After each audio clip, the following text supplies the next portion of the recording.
Thank you for attending our breakout session, Inertia, Keeping Forward Momentum in Recruiting.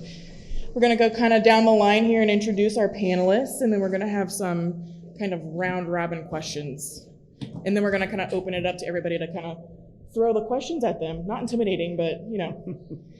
All right, so first we've got Timothy Norlan. He's the Vice President of Driver Employment at Roehl Transport.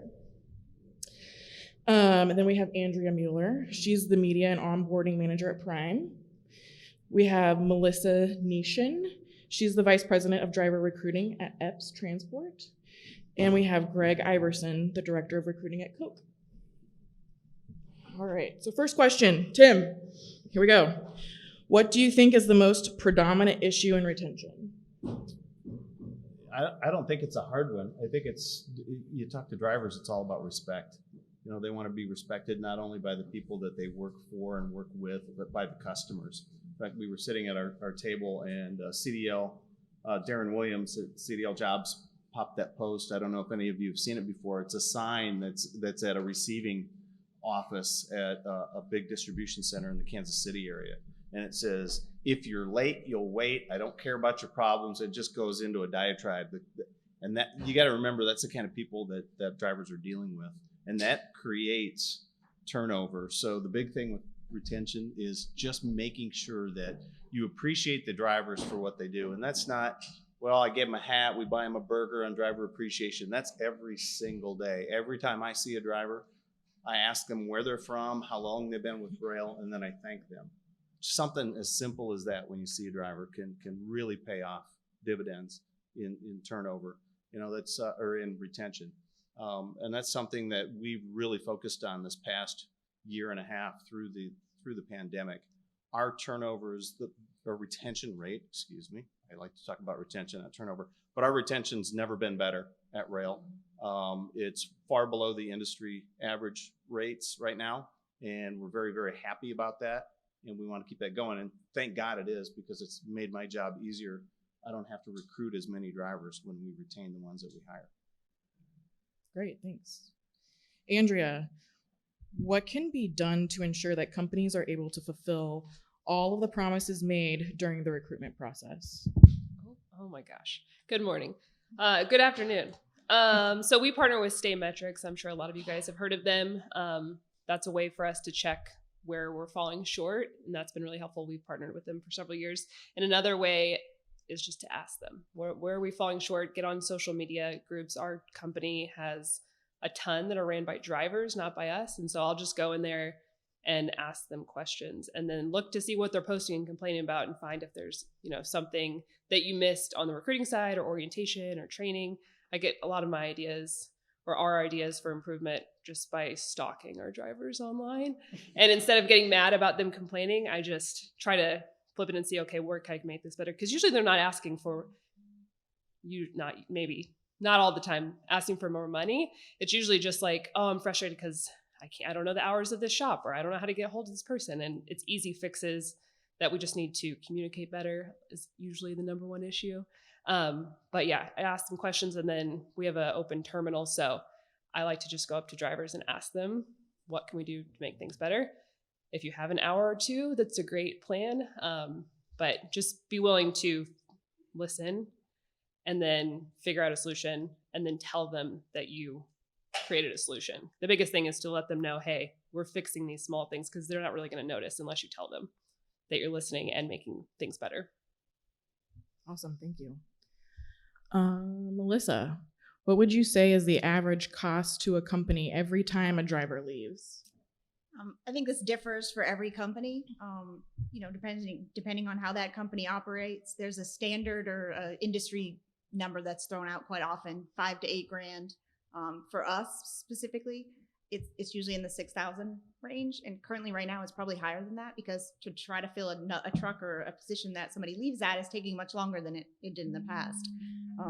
So again, it just depends on your spend, but for us, marketing is about $1,500 a hire. All of the recruiting and orientation and onboarding costs equal $3,200, and then your utilization in there. So it's very costly, and I think for everybody at your company to understand that cost is important, because in our industry, OR is everything. You know, that's the magic number that we're all looking at. So if everybody can understand what that cost is, it's important because it does affect your OR tremendously. So. Great, thank you. Greg, what programs or initiatives can be implemented to improve company culture? Company culture. So does anybody here think that the next conference could probably be based around recruiting manager retention? Because right now it's like where's Waldo now? I need a scorecard. Everybody's going around there, and of course, so when you think about that, if everybody's moving around, company culture comes from the top down, right? It has to be from the owners, from the leadership team on down. They're the ones that develop it, whether it's, culture of family, education, hard work, long hours, whatever it is you pick. If that's your culture, you need to own it, right? If you have a leadership team that's coming and going, you can never develop that because it's inconsistent, right? You'll always have it.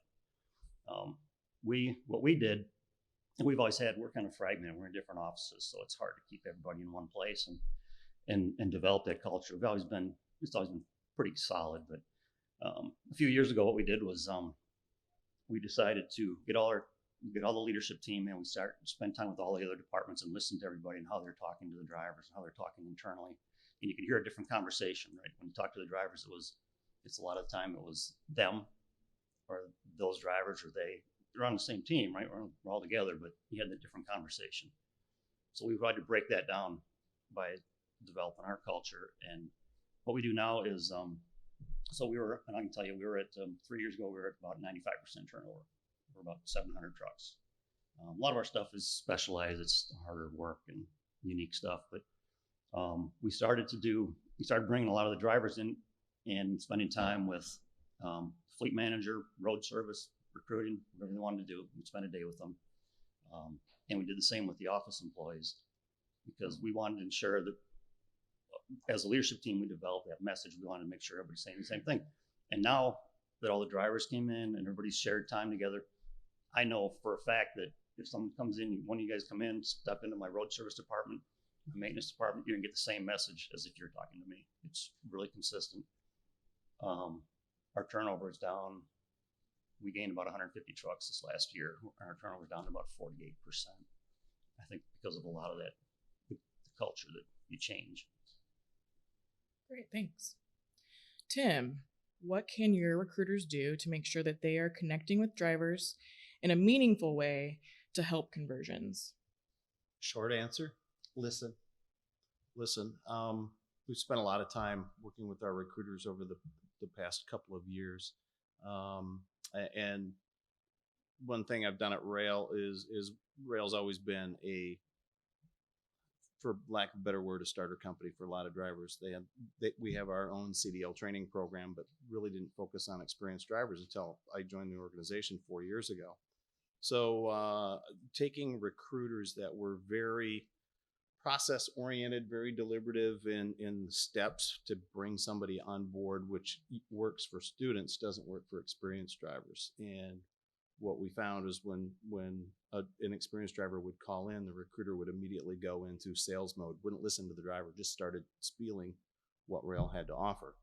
So we had to retrain them to be listeners first and find out what's got the driver looking. Why are they calling us today? Let's understand that. And then let's sell to that rather than, hey, thanks for calling. Here's what I got in your area, XYZ. And it's for some recruiters, the younger recruiters, I will say they adapted very quickly and they were very successful. I've got some recruiters that have been with the organization for quite a long time, have been recruiters for quite a long time. And it's been a hard change for them. They want to go back to revert to the old ways, but I'm going to use Leah's trademark line, speed to lead, and it's all about speed right now. It's about listening to the driver. What are their wants? What are their needs? And then selling to those wants and needs and gaining commitment before you let that driver go. Great. Andrea, what is management and HR's role in helping to touch base with drivers to make sure that their needs are being met and that they are satisfied with their job? Our drivers have fleet managers, and at Prime, I think a lot of companies have adopted this, but we do, where they're incentivized directly off of their driver's success. their safety, their on-time service. So that's helped a lot with the role of the fleet manager, getting them to be engaged and caring about the drivers. We also have weekly driver meetings, which is pretty normal. But due to the pandemic, we started live streaming them and answering questions in real time. And that's been really successful with getting the good and the bad and the ugly all at once. But being able to respond to those and let them know, hey, we're listening and we're okay with the negative comments or feedback. We need to hear that to get better. And just our open culture is really important. And we really realized that with the pandemic, how important it was to us to have the ability for the fleet managers to see their drivers and road assist and payroll.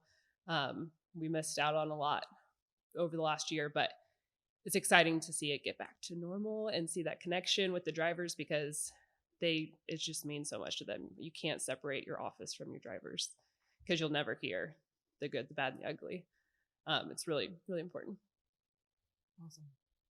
Melissa, do carriers need to rethink their model, restructuring logistics and the demand on the driver to make the position more appealing?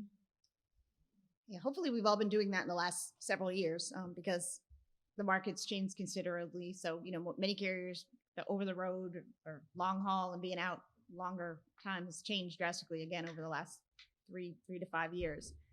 But now more than ever, if you're a carrier that is struggling to find drivers and your turnover is spiked or, you've got certain accounts, in meeting with other people doing the same role I am, it's funny, people are firing customers. There's things happening that you're just not really heard of very often. Qualification changes, route changes. Somebody mentioned it earlier, I think, about the, dropping and doing swaps and doing that piece. So I think we're just continuously having to look at your business model on all levels, not just freight, but my hiring process has changed. The amount of applications coming in, the amount that recruiters can handle. It just, you have to be looking at everything constantly and tweaking it. And if you're not, then you're not going to grow. It's very few carriers in here are in a good spot that I've talked to so far that do not need drivers or, they're 100% capacity. So we're all in the same boat. And so I think you just got to always be not giving up and thinking of what next and trying new things. And, what works for me may not work for you, but it's what works for your company. So. Yeah, absolutely. Greg, what recruiting methods help ensure that drivers that get hired stay with the company? That's on operations. That's not on recruiting. So. There, good question. So I'm probably a bit of an outlier with a lot of my recruiting brothers and sisters, but I don't. My recruiters, I kind of consider them career counselors. We don't do a lot of salespeople, right? But I don't do a lot of hard pressure sales. My team, we really look for people that fit on our team. So if we have a conversation and someone's talking about needing to be home, they keep referring to being home weekly, and we have a 14-day, we're probably going to pass on the driver until he calls back and say they change their mind. We talk to a lot more drivers than we probably bring in for that reason. But we do a lot of things. Everything we do is in writing. We talk to the driver about their time out and their pay, and we put it all in writing, send them a welcome letter. We have videos that we made of all the fleets. A lot of our stuff is kind of specialized stuff, boats and golf carts and ATVs that we haul around. So we send out a video after we talk to the driver, let them take a look at it. We talk to, so they can get an exact idea of what they're looking at. Most of the drivers that come with us, I have call a fleet manager now before they come in. They talk to all of them. Get the same story from the recruiter they get from the fleet manager. It's really consistent. So by the time they get through orientation, I rarely, if ever, hear them say that wasn't what we were told. And it really works. It's a lot more process, but it works. Tim, what benefit offerings do you think really get serious drivers' attention?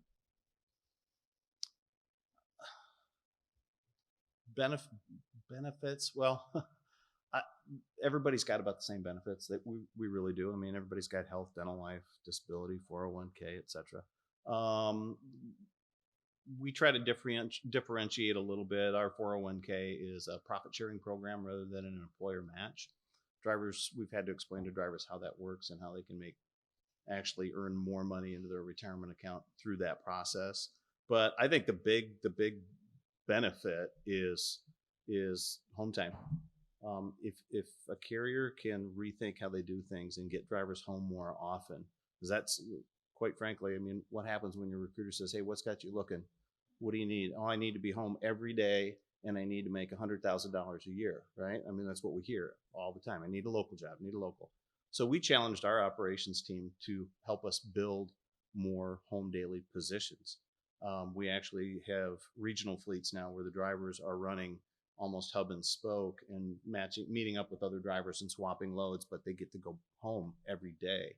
And that's been hugely successful. That's a one area of our business I've not struggled to hire drivers. Now, take over the road long haul, 11 to 14 days out. I can't beg, borrow, or steal a driver to do that because the home time offerings are better, and that's what everybody goes to. But really, on the benefit side, I don't think it's equipment. I don't think it's the basic benefits that we offer. It's actually the job.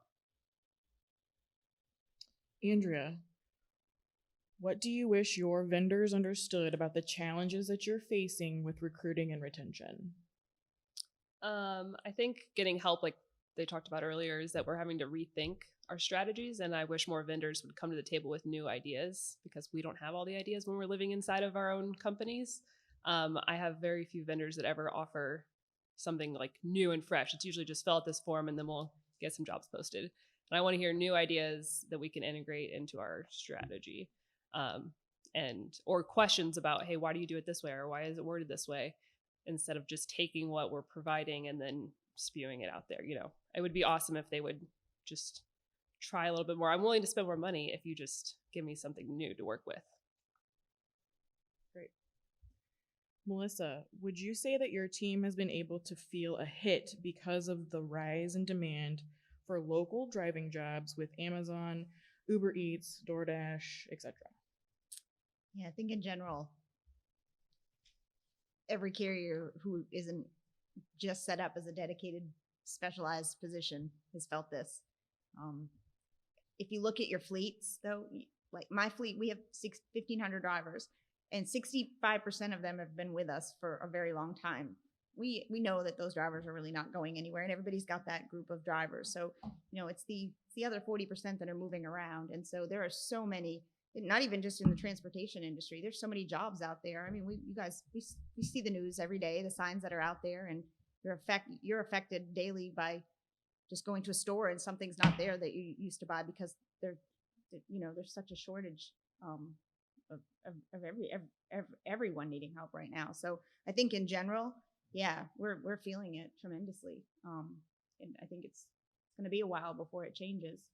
And again, it goes back to changing your model. Like if you're not able to compete with those and make that driver's living situation or his work-life balance better, then, you know, you're at a loss.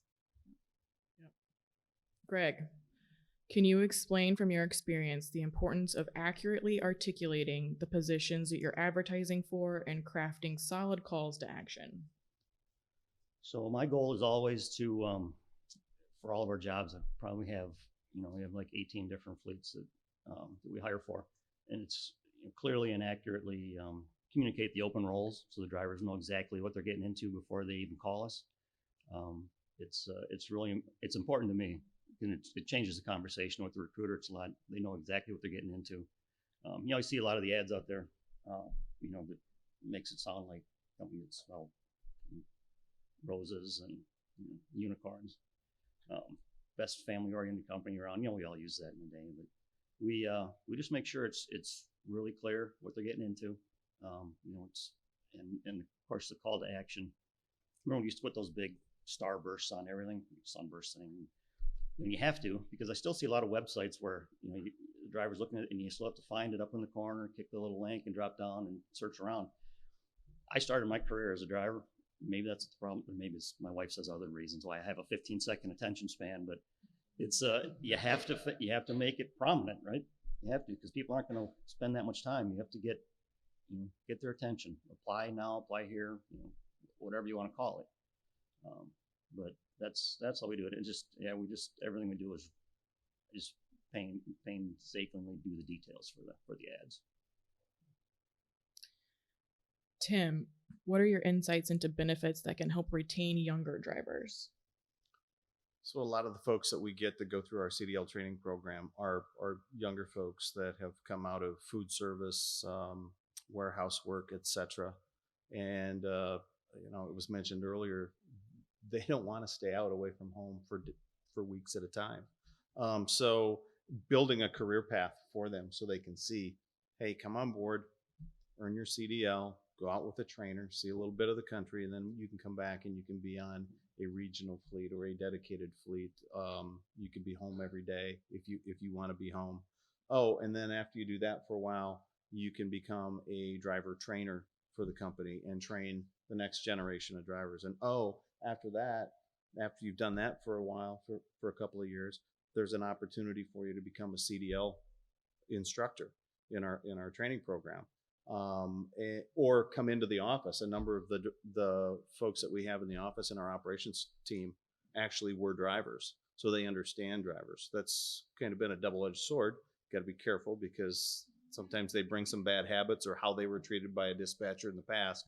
But no, it's the career pathing for these folks, and let them know how much money they can make along the way, because as Leah's slide showed, it's pretty slim in their early days when they get into trucking.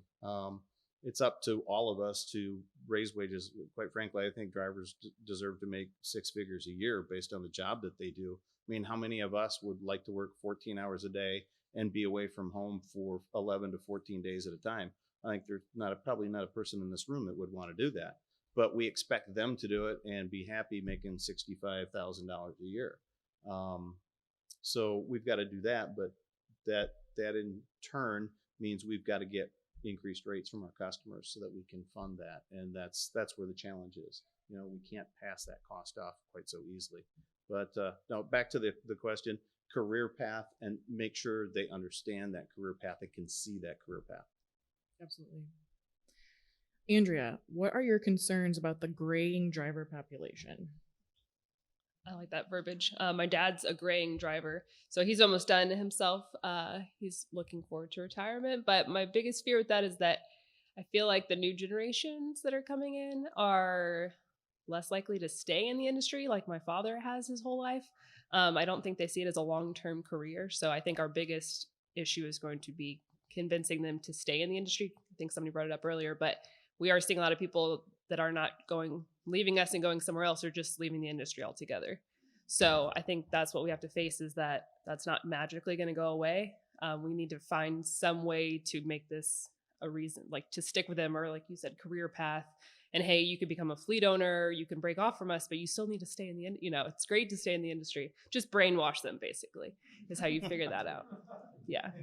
But it's definitely a concern. And like you guys, we also have a CDL program. So luckily our average age is less than the average for the industry. So we're blessed there, but it's just going to get harder and harder as the new generation comes through and these other drivers age out. What, can I check? Yeah, absolutely. Go ahead. So I just told you that 65% of my fleet has been there for a really long time. Well, 65% of them are a graying population. So again, I think that's a big, huge concern, is when that happens, there is a huge population that is leaving our industry, in that age range. And so that's going to be, we're feeling pain now. That scares me. That's uncontrollable turnover. There's nothing we can do about that. Right. Yeah. Tim, do you find yourself able to draw any parallels between what's happening in the industry now and what's happened in the industry during any other point in your career? Yeah, but to a greater extent. I remember after 9/11, that really was when the industry or the driver needs shifted. You think prior to 9/11, drivers were typically out. Most companies, you're out for 3 weeks, you're in a day off for every so many days out, and that's how it works. That's take it or leave it. That's the job. After 9/11, family became very important to a lot of drivers, and more and more drivers were unwilling to do that. And you saw the rise of regional fleets and home weekly and staying closer to home rather than the long haul operations. And now with the pandemic, we've seen the same thing. I don't want to be away from my family. I want to be home every day. And, 1 million, I think Leah said 1 million home daily jobs out there for Class A, Class B drivers right now with Amazon and others. We've got to compete with that. If you're an irregular route truckload carrier, that's tough. You got to adapt and change. If you keep doing the same thing, quite frankly, you're going to fail. And that's why we've challenged ourselves to reinvent ourselves and become better and create the jobs that drivers are looking for. But yeah, really, when the pandemic hit, home weekly isn't good enough anymore. It's got to be the home daily. So we're really challenged to build more and more of those. Right. Let's throw this one at Greg.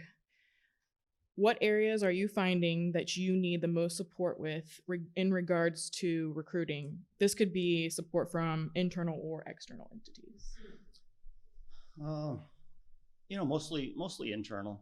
I think we're getting there, but the support from operations and any other teams is just vital. It's because I include them in everything we do. In the recruiting process, we tried talking to the drivers on the way in, describing our detail. I work with the fleet managers every week to make sure our fleet details are accurate, what we're imparting to the drivers. So that support, ongoing support, is just so important. And if everybody, if the rest, you really need to get everybody involved. It's so important. I think everybody does it. We all call other recruiters to see what they're saying, right? And sometimes it's a mess. You can't get details, and you wonder why you're not bringing in enough drivers. But some of it's, you got to get everybody involved and get the recruiters as much information as possible. Absolutely.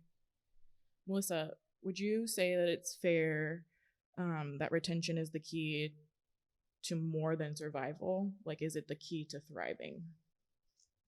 Absolutely. A few of us on this panel have, there's an industry standard of what turnover, looks like. And so, we've already, at Epes, we've always been proud that our turnover is way below that average.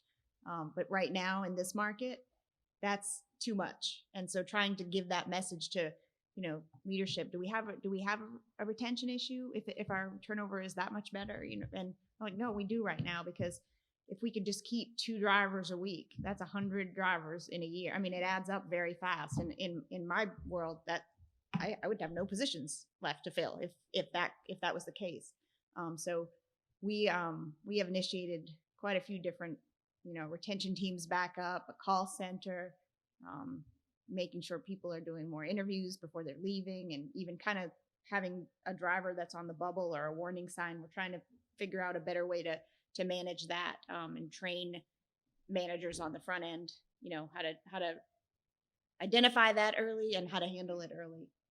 Is just been our focus for the last several months.